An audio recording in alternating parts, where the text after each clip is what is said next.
The President.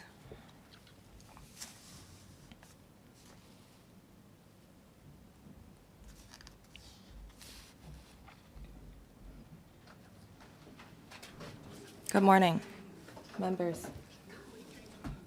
We proceed to the debate on promoting the creation of commodity trading ecosystem and the development of the physical delivery future market. Mr. Chen Chen-ying. President, over the long run, Western, based on their market system and liquidity of their currency, they have the pricing power on commodities. Asia, as the major consuming market of commodities, we're at a very passive position. Gold accounts for 27% of the global central bank reserve asset.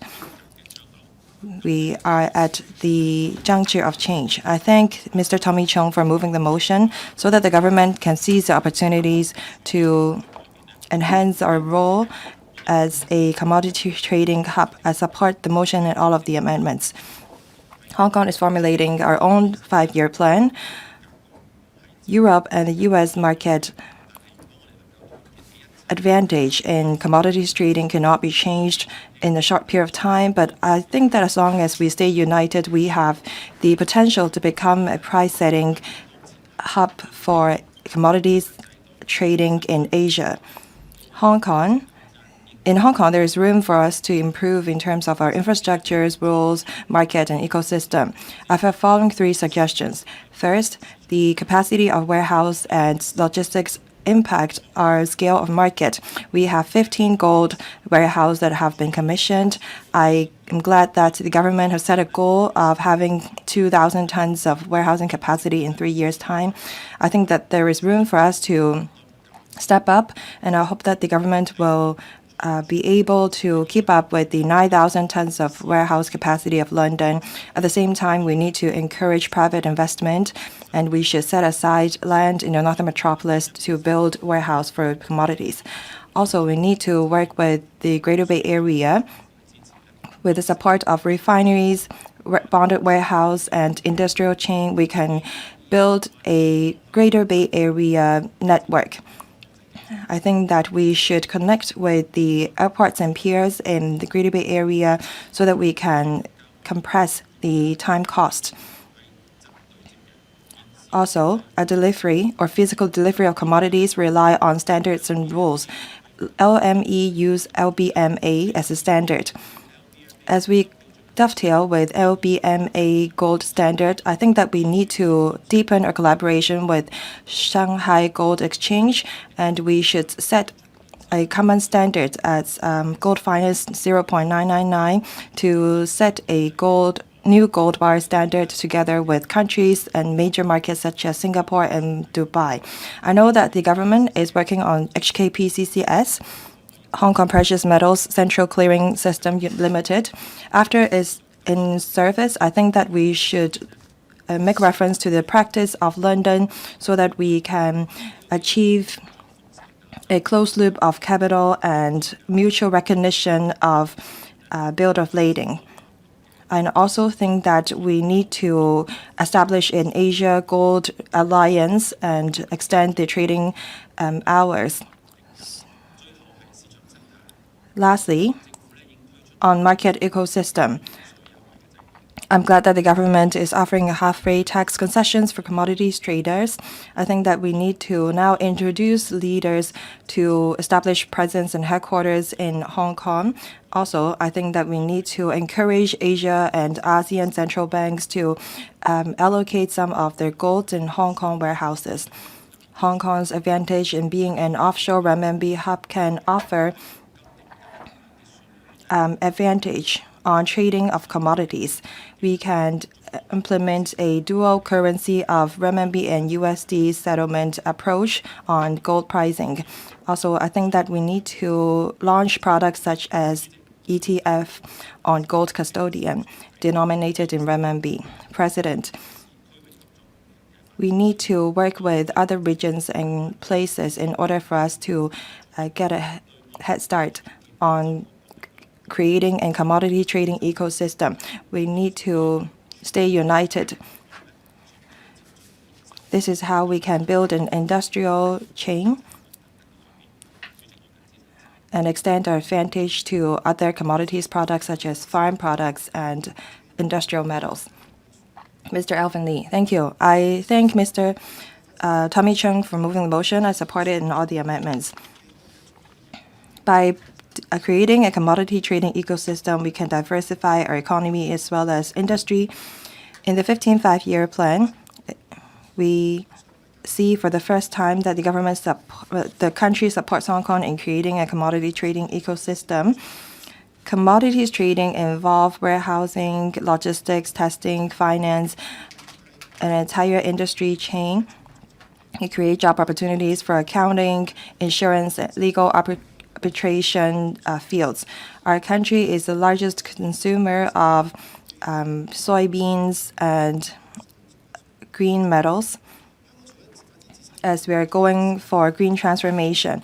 Apart from developing our own market, I think that we can build pricing risk management tools denominated in renminbi. We need to establish a mutual access mechanism so that we can help our country get a bigger say in the commodities trading ecosystem.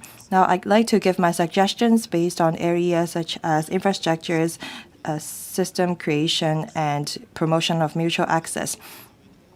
Warehouse is the key to building a comprehensive commodity trading ecosystem. As many members said, gold is the core in developing the ecosystem. The airport has already increased the capacity of gold vault from 200 tons to 1,000 tons. Given heightened geopolitical tensions and uncertainties, many investors want to store their gold in many different places to diversify risk. For family offices and people of ultra-high net worth, they want Hong Kong to have more options of different warehouses. In fact, Singapore has been setting aside much land over the past 10 years to build vaults and warehouses. They encourage private investors to build warehouses there. I think that in the northern metropolis, in the high-end professional service and logistics hub that is near Hong Shui Kiu, build an internationally accredited and high-security precious metal warehouse. I think that we can learn from Singapore, establish a dedicated team to offer services to external investors on, say, auction, storage, valuation, and one-stop service alike. Also, I support what Mr. Ray Wong said in the sense that we need to offer more progressive tax incentives so that we can attract top-notch enterprises to Hong Kong to engage in relevant exchanges. Take Singapore as an example.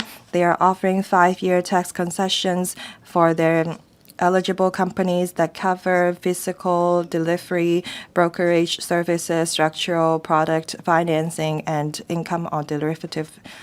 This is how we can attract more enterprises to set a presence in Hong Kong.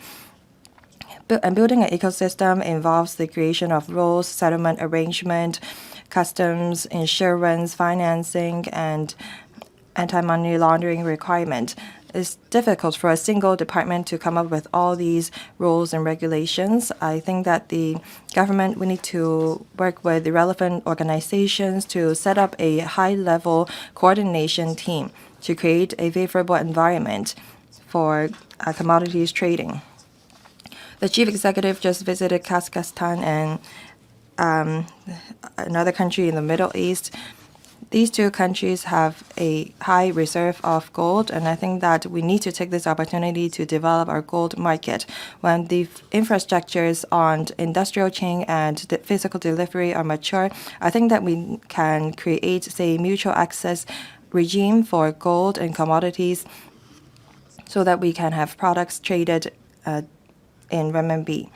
In 2025, our country got their pricing power on rebar, and Dubai, well, Hong Kong Exchange has set up an LME accredited exchange in Dubai. Kazakhstan also have a gold reserve. I think that we need to develop this market. Building a commodity trading ecosystem is the key in a 15th five-year plan. I hope that this will become our new industry. I support Mr. Chung's motion and the amendments. Mr. Alex Fan. Thank you. The motion is about how we should improve the futures market, regulatory requirements and derivative system, promote broader offshore renminbi usage, so on and so forth. I recognize the government's efforts. LME and Shanghai Gold Exchange physical delivery warehouse have been commissioned. The airport gold vault capacity have increased to 1,000 tons. The FSTB are offering tax concessions on commodities trading. Now, I'd like to talk about this. How do we attract international traders to come to Hong Kong? I think that we need to compete not just on a trading volume, but the clarity of our rules. When there's disputes, they are concerned as to whether or not there is a fair and credible mechanism to resolve it. So arbitration and dispute resolution system is important. Commodities trading is different from securities trading. There is an element of physical delivery of commodities when the contract is up.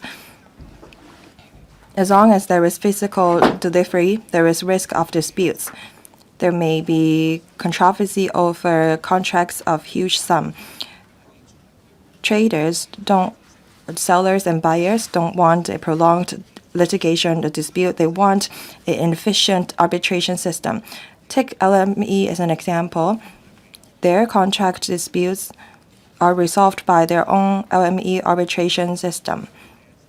When maritime physical delivery of commodities involved, sometimes they use LMAA. This association arbitrator panel cover professionals in the field so that they can address technical details on the contracts to shorten the time of arbitration. UK's common law system offer a comprehensive arbitration system to offer productivity for sellers and traders. Singapore International Arbitration and Dispute Resolution Center also have a system to resolve contracts or future contracts of commodities. Sellers and traders can resolve their disputes while maintaining their business relationship, such that their collaboration will not be interrupted because of litigation. In Hong Kong, we also have an advantage on dispute resolution. I will not repeat what you already know. I have 4 suggestions. First, we need to establish a dedicated commodities professional arbitrator panel. Hong Kong IOMED have an panel of arbitrators, but they are mostly lawyers. They don't have a professional knowledge on commodities. I think that we need to learn from London. We have to have a dedicated panel of arbitrators that are well-versed in commodities such as energy, farm products, and precious metals. Second, I think that we need to have a fast-track mechanism for commodities. In IOMED, we have we have a system, but I think that for commodities, we need to have a fast-track system for them so that disputes can be resolved within 6 months' time. Third, we need to promote our own conditions and clauses. Hong Kong has an LME delivery warehouse, but we don't have the relevant standards, and I think that we need to encourage sellers and buyers to make use of our own standard clause in Hong Kong. Fourth, I think that we need to establish a commodities dispute resolution center. Singapore has such a mechanism, but we don't have a dedicated arbitration facilities or measures. I think that under IOMED or other dispute resolution organizations, we should set up a commodities dispute resolution center to offer fast-track mediation service. I so submit. Thank you. LegCo. Mr. Lau Ka-Kung. Thank you, President. I thank Mr. Tommy CHUNG for the motion and the other two members for their amendments. The Chief Executive led a successful delegation to Central Asia. There are rich mineral resources in Central Asia, and this can help Hong Kong dovetail with the National 15 Five-Year Plan to build a commodity trading ecosystem and a physical delivery futures market.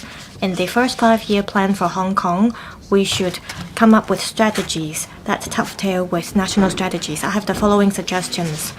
First, we have to make good use of the land in the northern metropolis to boost storage capacity. We are an international financial center. We have professional warehousing and logistics facilities, and that can provide the software for commodity trading. Last year, LME, the London Metal Exchange, made Hong Kong as a designated storage point, and within 1 year, the storage points increased from 4 to 15. We've reached saturation, however. The LME said we currently have 30,000 tons of storage capacity, and that's way below 200 to 250,000 tons of storage capacity in Singapore and South Korea. There is land in the northern metropolis, and it's well served by transportation network. There is great potential, and we can develop physical commodity trading there. The Hong Shui new development area is positioned as a logistics hub. Geographically speaking, it is close to Shanghai, and there is land reserved for modern logistics hub there. So we can effectively build a commodity trading ecosystem and physical delivery futures market. Second, we have to enhance our status as an offshore RMB hub. The mainland is the largest consumer of commodity. It is also a huge import and export market. Currently, the geopolitical situation is complex. We have 1.1 trillion RMB of capital pool. So we have to build a commodity trading ecosystem. That way, we can provide more currency options for cross-boundary traders, and that can reduce our reliance on US dollars, as well as avoid being affected by exchange rate volatility. We should also attract overseas enterprises to issue dim sum bonds here to enhance our status as an offshore RMB center. Third, we should attract giants to come to Hong Kong to build a complete ecosystem. Storage is just a foundational facility that we need. What matters is that we need financing, risk management, as well as insurance services. We need these high-end professional services. The government set up the Strategic Committee on Commodities, and the government has been promoting commodity trading. The Hong Kong Stock Exchange has also rolled out innovative products so that we can offer one-stop services for those with financing and hedging needs. Moving forward, we need more targeted policies. We need to dovetail with international and multinational commodity traders. We should also work with Central Asian as well mining companies, as well as those in the Belt and Road countries, to attract them to come and establish regional headquarters here. I so submit. Thank you. Mr. Alan Chen. Thank you, President. China is a world factory. It is widely recognized as the biggest commodity trader. Iron and mineral account for 75% of the market, and it is also the biggest importer of soya beans, and it accounts for 60% of the market. China's spending power is dominant in the world. However, China remains passive. The pricing power is monopolized by the US, the UK, as well as the Singapore Exchange. And so prices are fixed by the West in general. The manufacturing industry of China accounts for 15% of the market, and it aims to reach 45%. However, we cannot hedge the control the cost risk. And what is worse is that physical delivery focuses on the US and the UK. With geopolitical tension, there is a shortage of physical commodity and delivery could not be materialized. In order to get out of the plight, we need the following 3 measures. First, we should consolidate the 4 futures exchanges overseas.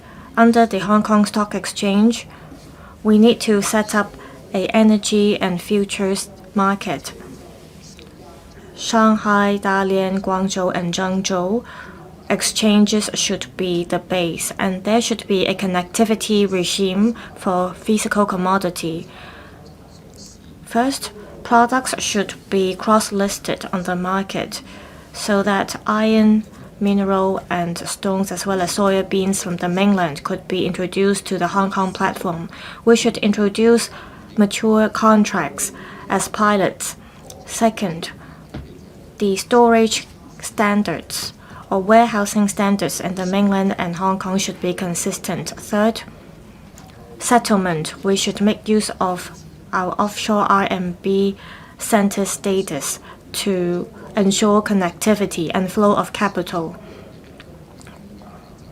We should introduce a pricing mechanism. We should leverage our free financial market and environment so that we should come up with a RMB pricing mechanism in Asian time. This can ensure regulation as well as enhance RMB's power in the market, and we can break away from staying passive. Also,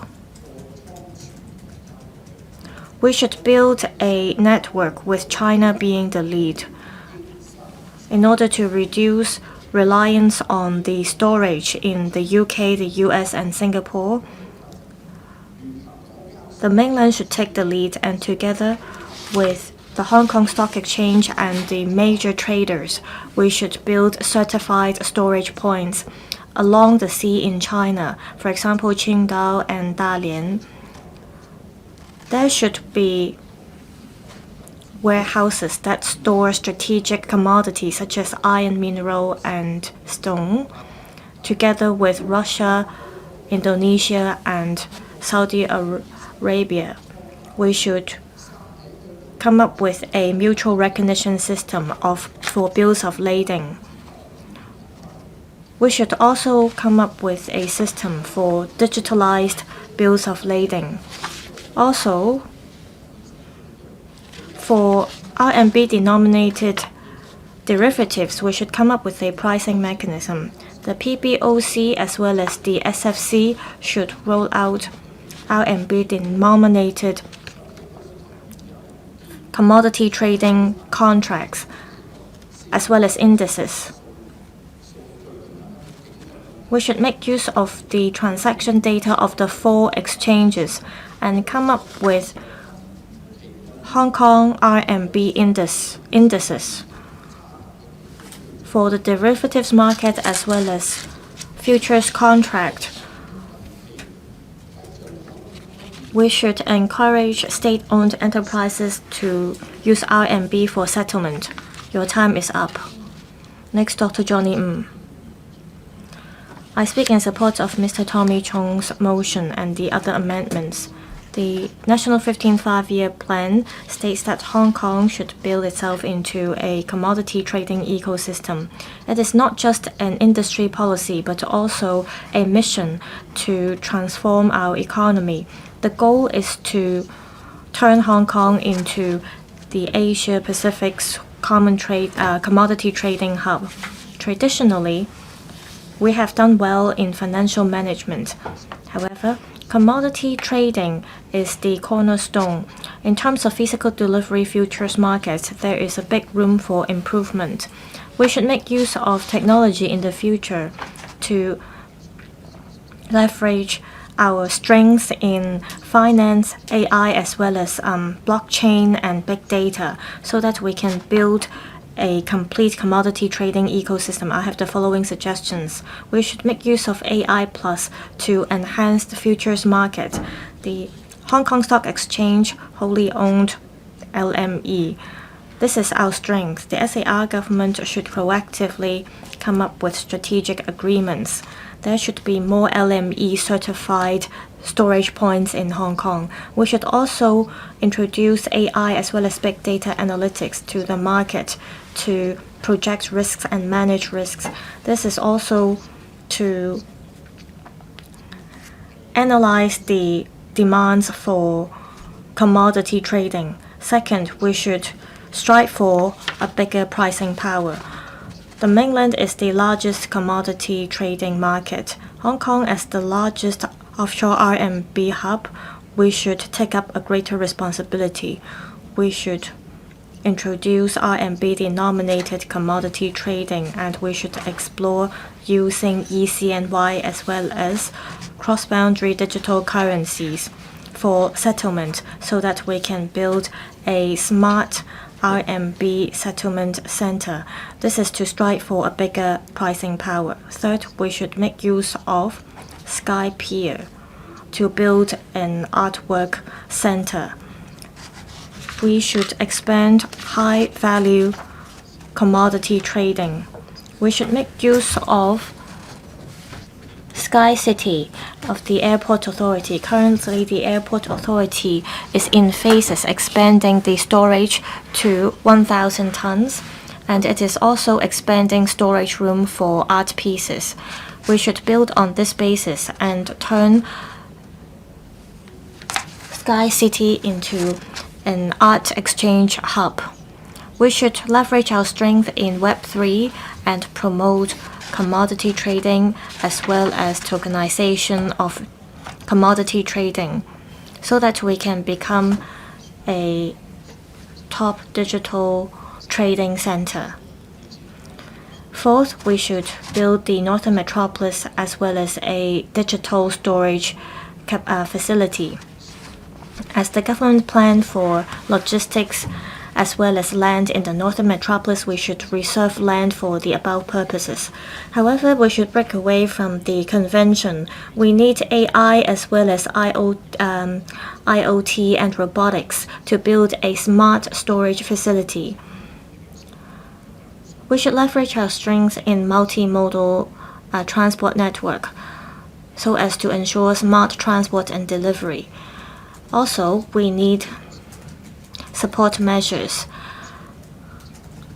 I support that the government should set up the Strategic Committee on Commodities, which is led by the FS. In future, we need more tax incentives. Apart from training up talents in dispute resolution, we should also study safe sharing and flow of data to close the loophole so that we can provide legal protection for commodity trading. Building a commodity trading ecosystem and physical delivery futures markets is the mission under the National 15th Five-Year Plan. I believe the government can leverage technology as well as our strengths and build Hong Kong into Asia-Pacific's commodity trading and physical delivery hub. Thank you. Mr. Yim Kong. Thank you, President. I thank Mr. Tommy CHUNG for moving this motion. This gives us an opportunity to discuss the fostering of a commodity trading ecosystem. China is the largest consumer of commodities, accounting for about 66% and 46% respectively. There's a large demand for import.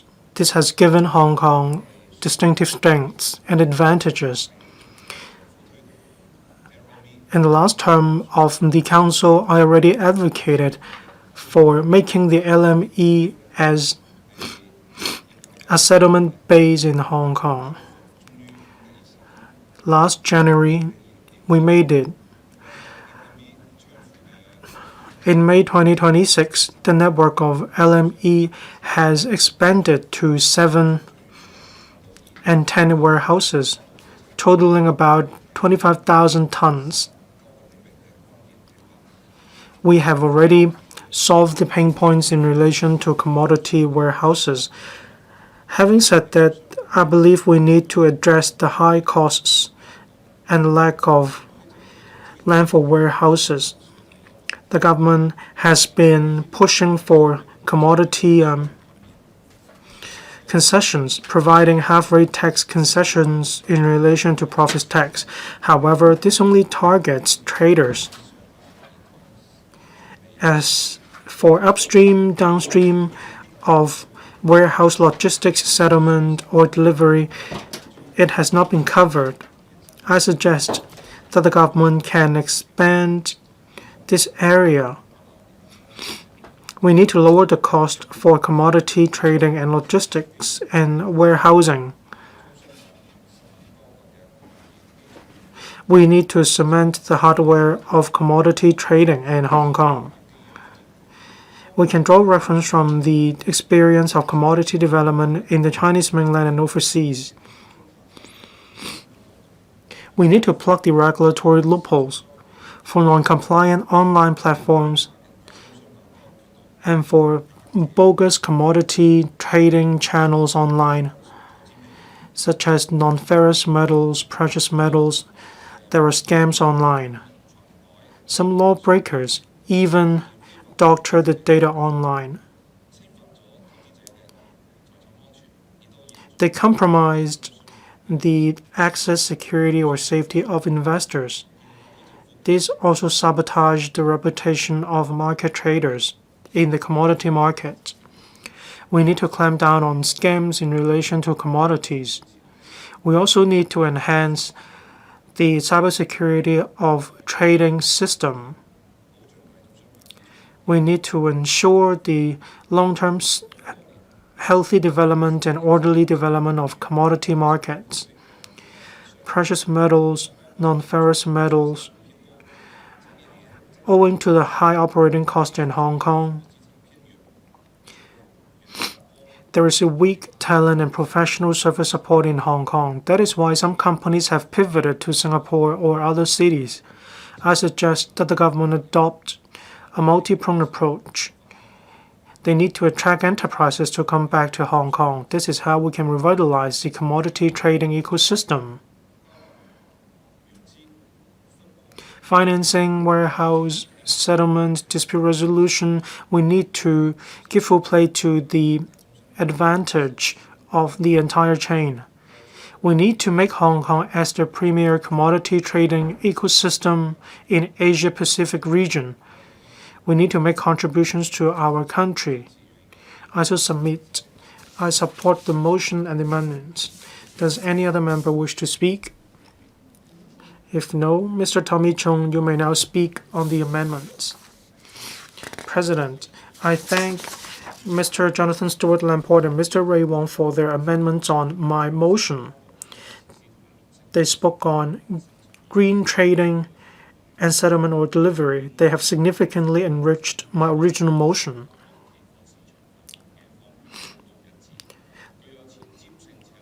Their amendments are forward-looking. They have vision.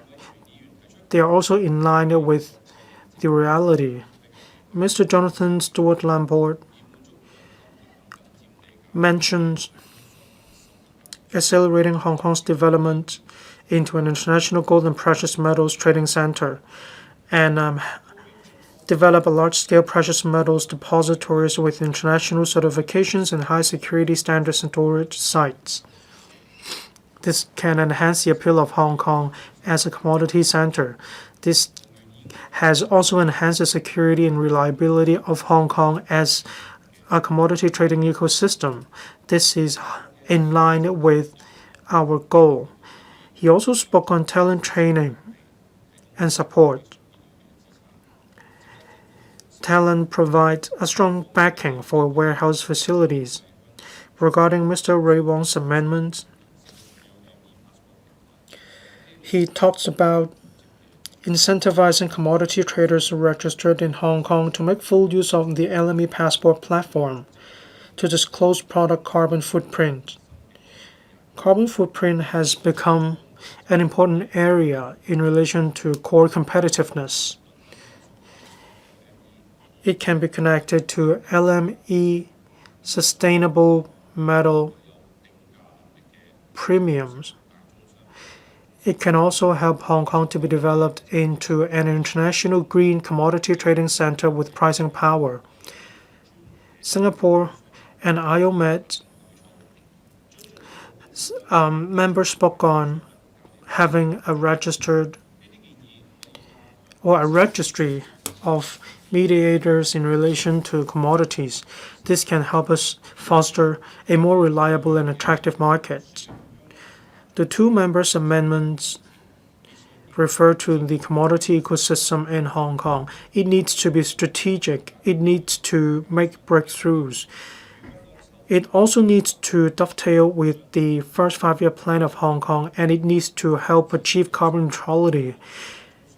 We need to give full play to our own strengths. It targets tax concessions and delivery of commodities. This is how we can move towards a higher level of strategic layout. We haven't been modeling on the experience of others in order to succeed. Instead, we need to make good use of our own strengths at critical junctures. Our development into a commodity trading ecosystem allows us to contribute to our country, and we will become an important commodity trading hub around the world. Once again, I thank the two members for their amendments, and I urge members to support the original motion and the amendments moved by the other two members. I will submit. Thank you. Under Secretary for Development. President, as mentioned by the SFST, commodity trading covers clearing, delivery, and storage, as well as risk management. It involves various government bureaus and departments. Warehousing facilities serve as the foundational infrastructure for commodity delivery.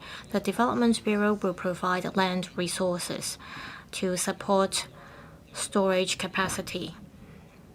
During the motion debate, a number of members said we have to make use of the land in the northern metropolis to boost capacity for commodity trading.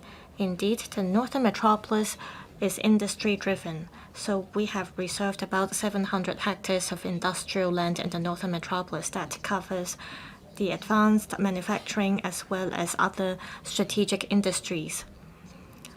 A number of members also mentioned Hung Shui Kiu development areas. There are 23 hectares of land, of which 8 hectares are spade-ready sites that could be used immediately, and some of them could be used starting from next year.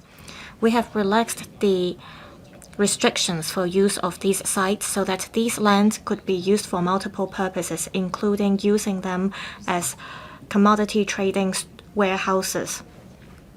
Together with Invest Hong Kong, the Development Bureau has reached out to refineries as well as other operators that are interested in developing a business in Hung Shui Kiu.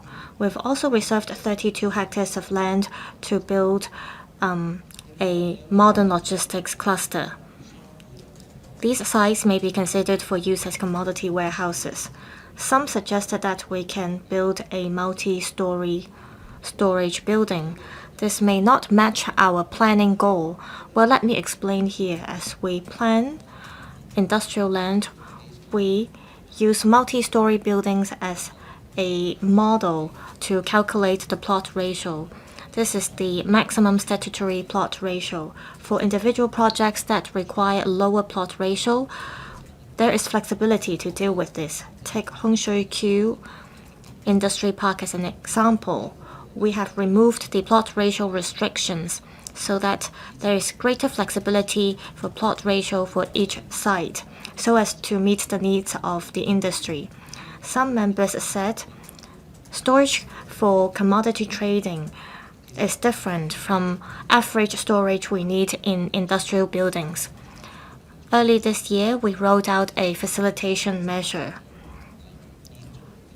In terms of approval procedure concerning building plan approval, we have come up with a new measure.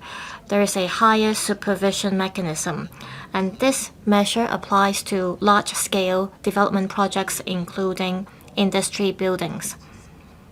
We are setting a time limit on building plan approvals, and for cases that cannot be dealt with in departments, we have higher management to deal with these cases.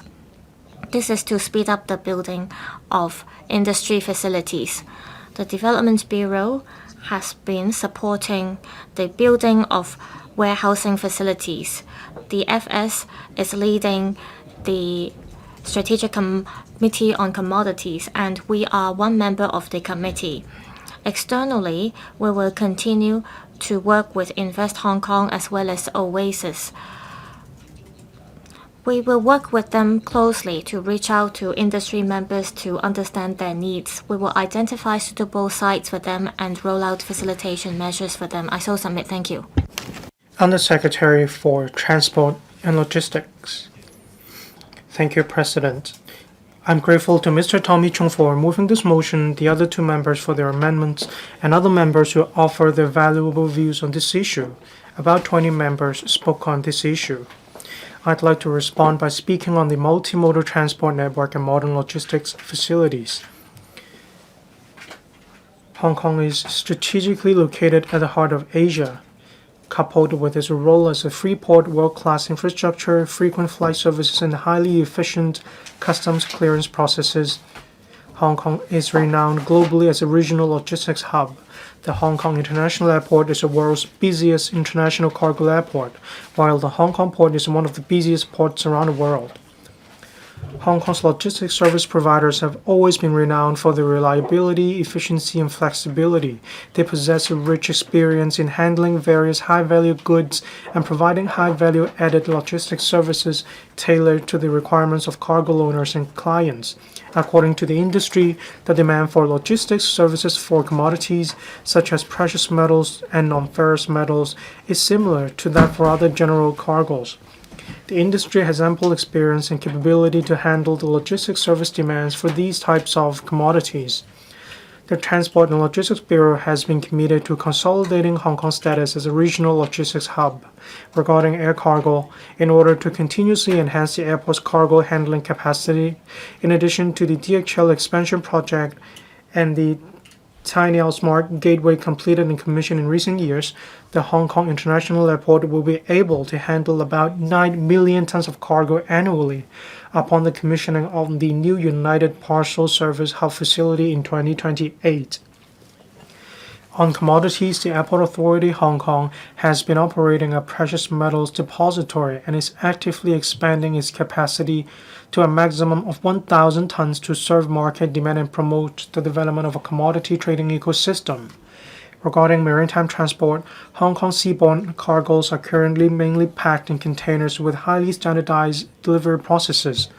Coupled with the fact that many logistics facilities in Hong Kong are equipped with the facilities and capabilities to handle containers, we work closely with the industry to monitor whether there is a need to increase the relevant handling facilities and capabilities at the Hong Kong port. As for customs clearance, the clearance procedures for commodities are no different from those for general cargoes. With the continuous development of the commodity trading ecosystem, the demand for related warehousing facilities and consequently logistics land will only continue to rise. In response to the industry's demand for logistics land, the government has set aside 32 hectares of land in the Hung Shui Kiu Hachun NDA within the Northern Metropolis for the development of a modern logistics node. The Hung Shui Kiu Logistics Node is adjacent to Tianhai and Nanshan districts in Shenzhen and enjoys convenient transport connectivity. It's only a 5-minute drive away from the Shenzhen Bay Port and within a 25-minute drive to the Kuaiting container terminals and the Hong Kong International Airport. It possesses strategic advantages. It is an ideal location for setting up physical delivery warehouse. We will adopt an enterprise-oriented approach to foster a favorable market environment. To this end, we plan to invite the logistics industry to submit EOIs for the first parcel of land in the logistics node later this year.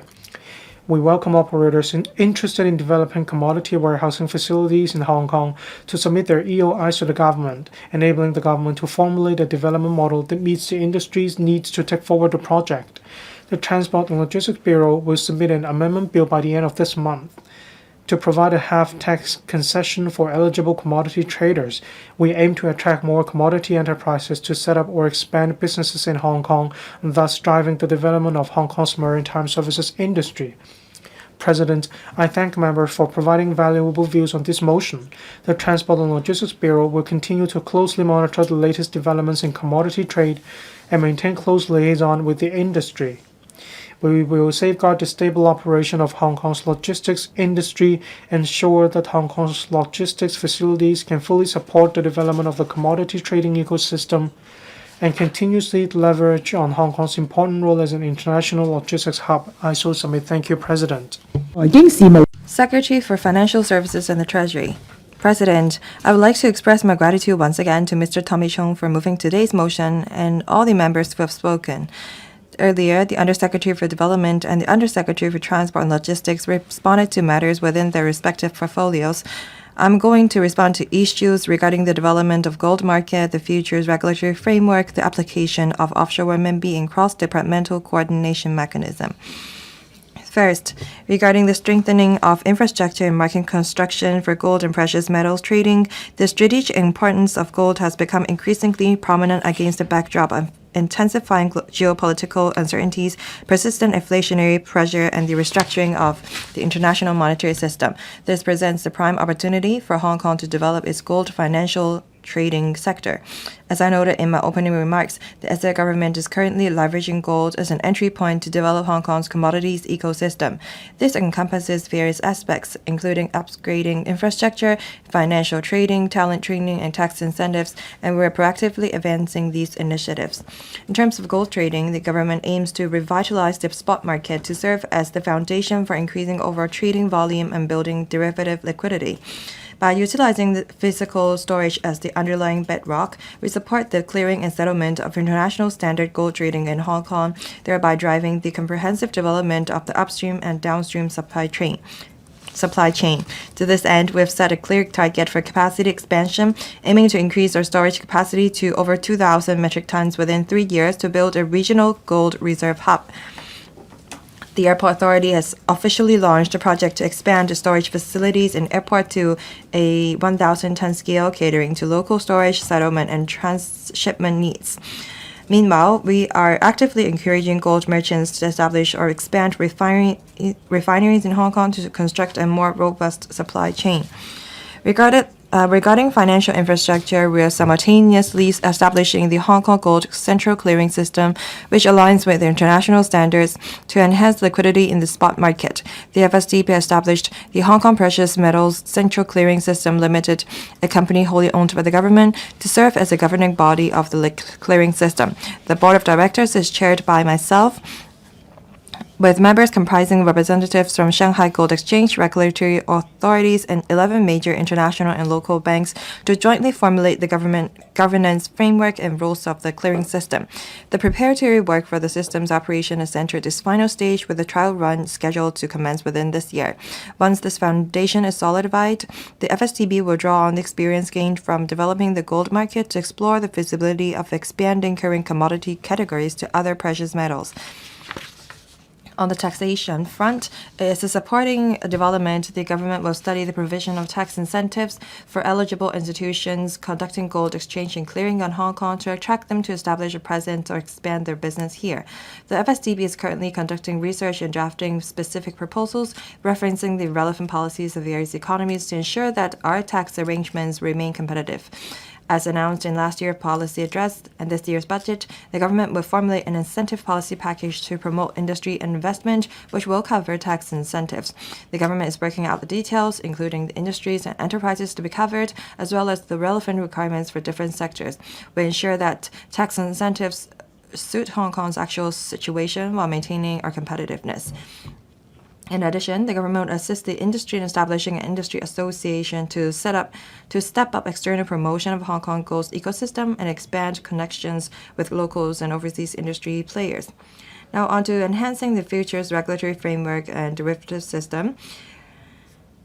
Hong Kong's market has welcomed the listing of multiple gold ETFs since January this year, which directly hold physical gold stored in Hong Kong.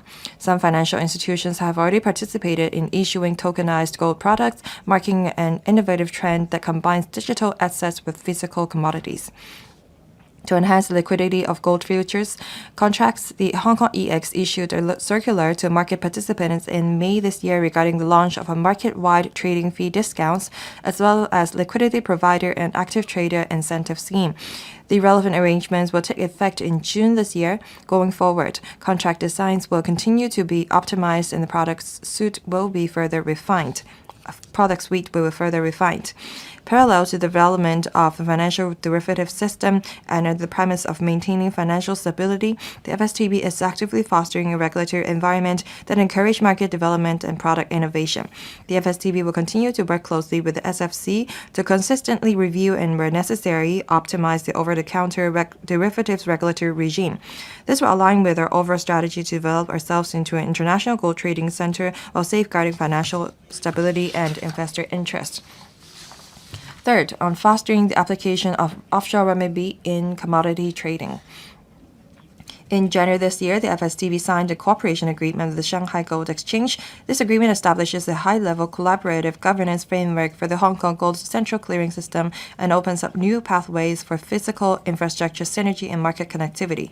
The goal is to build a truly integrated, efficient, and open gold ecosystem, thereby collectively enhancing the influence of renminbi in the gold market. Hong Kong EX introduced renminbi-denominated gold futures contract back in 2017 and plans to optimize contract designs and refine settlement mechanisms on this basis. Beyond the precious metals market, as a world-leading industrial powerhouse, our country is a major consumer and producer of non-ferrous metals, holding an important position in the global metal supply chain. In early last year, Hong Kong successfully joined the global warehouse and delivery network of the London Metal Exchange. To date, over 42,000 square meters of total warehouse space have been put into operation in Hong Kong, representing an increase of over 1.5 times compared to July last year, with an inventory exceeding 24,000 tons. This tighter bond connects the country with the world's most active metals trading market. Over the long run, we will be better positioned to drive more commodity transactions to be priced and settled in renminbi, injecting new momentum into the development of Hong Kong's offshore renminbi business and steadily advancing the internationalization of renminbi. Lastly, alongside global initiatives towards sustainable development, the demand for commodities produced through sustainable methods has risen. The LME is studying ways to capture sustainable metal premiums based on a series of key fundamental elements such as LME passport, data transparency, carbon emission measure verification, and established standards in collaboration with various ecosystem participants. Hong Kong EX will also explore operating commodity market pricing management services through its Dubai-based subsidiary, Commodity Pricing Analysis Limited, to support the relevant data infrastructure. This will create the necessary conditions for Hong Kong to participate in both global and mainland sustainable metals market. Under the leadership of the Financial Secretary, the Commodities Strategy Committee was established last year and held its first meeting. Members put forward recommendations for developing spot and related financial and derivative products trading across three main pillars: financial innovation, infrastructure construction, and industry promotion, as well as talent admission. Relevant policy bureaus, government departments, financial regulators, and Hong Kong EX will continue to collaborate to drive this forward. President 15 5-year plan is a blueprint and agenda for our country's economic and social development over the next 5 years. It outlines important principles for developing the commodity ecosystem, presenting us with a rare historical opportunity. Developing our gold commodities market is our mission to serve the country's 15 5-year plan and contribute to building a strong financial nation. We must leverage our unique advantage under one country, two system, to our highly efficient financial and professional services and our convenient, well-connected logistics and transport network. In doing so, we will serve and contribute to the development of the country and the world in this field, while opening up more diverse development opportunities for Hong Kong, thereby consolidating our status as an international financial and trade shipping center. Thank you. And I'll call upon Mr. Jonathan Stuart LAMPORT to move an amendment. President, I move my amendment. I propose the question to you that the amendment moved by Mr. Jonathan Stuart LAMPORT be passed. And I'll put the question to you as stated. Will member please proceed to vote? Members, please press the present button. Will those in favor please raise their hands? Those against, please raise their hands. I think the question is agreed by a majority of each of the two groups of members present, that is, those returned by the election committee and those returned by the functional and geographical constituencies. I declare the amendment passed. Mr. Ray Wong, as the previous amendment has been passed, you may move your further amendment. President, I move my further amendment.